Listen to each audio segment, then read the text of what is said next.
So the MarineE-tech project is led by the National Oceanography Centre in collaboration with the University of Sao Paulo, because it's a joint UK-Brazil project.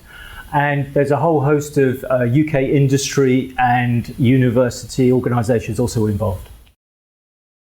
It's about a whole bunch of obscure minerals that are very, very useful for renewable energy and such matters, but actually which are very scarce.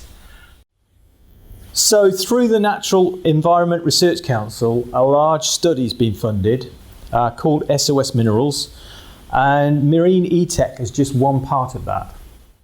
Our bit, the MarineE-tech bit, is all about looking for these minerals in the deep ocean.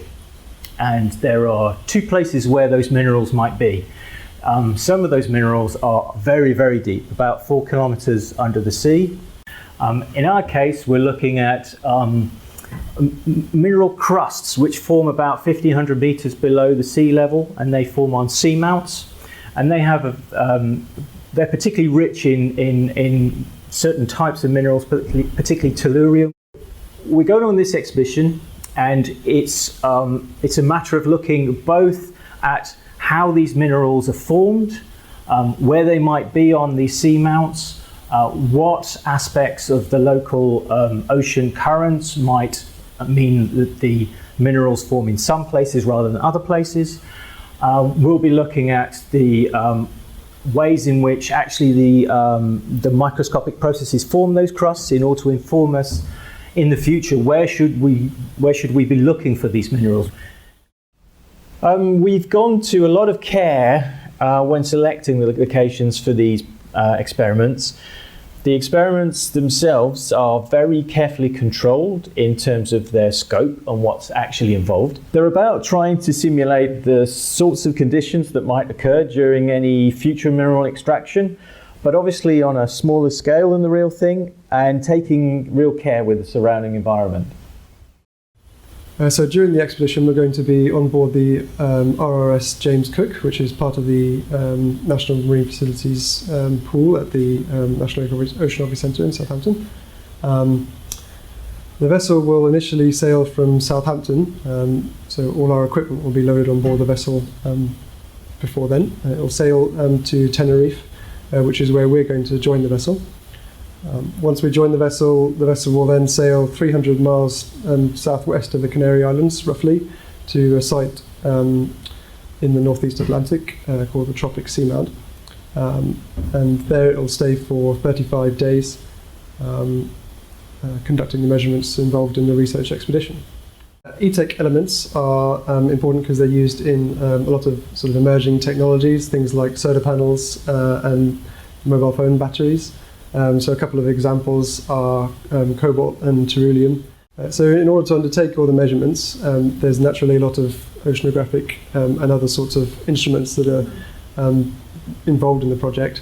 And HR Wallingford are providing some of those instruments, as well as the National Oceanography Centre's marine facilities. So the instruments that HR Wallingford have provided now are principally going to be installed on an aluminium frame or lander. And this will be deployed by a remotely operated vehicle from the James Cook. Going back to the frame will be put down on the top of the seamount by the ROV.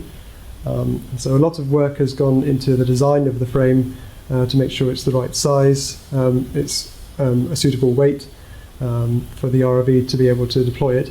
So the ROV will be used to simulate a sediment plume which might be used for mining operations. And the instruments that are mounted on this frame will hopefully detect this sediment plume generated by the ROV. So by collecting data during these ROV plume simulation experiments, we'll be assessing effectively the size of the plume generated, or that could be generated by the mining activities. And that will inform or help assess the amount of impact that any mining operations will have on the sensitive marine environment that's down at the top of the seamount. So the data we collect will be immensely useful for better calibrating our existing ocean current models and our sediment plume models.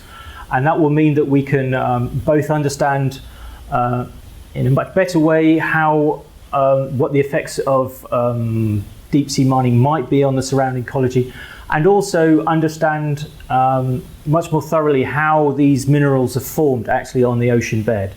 And therefore, with this information, we'll be able to advise deep sea mining in the future of what is best practice.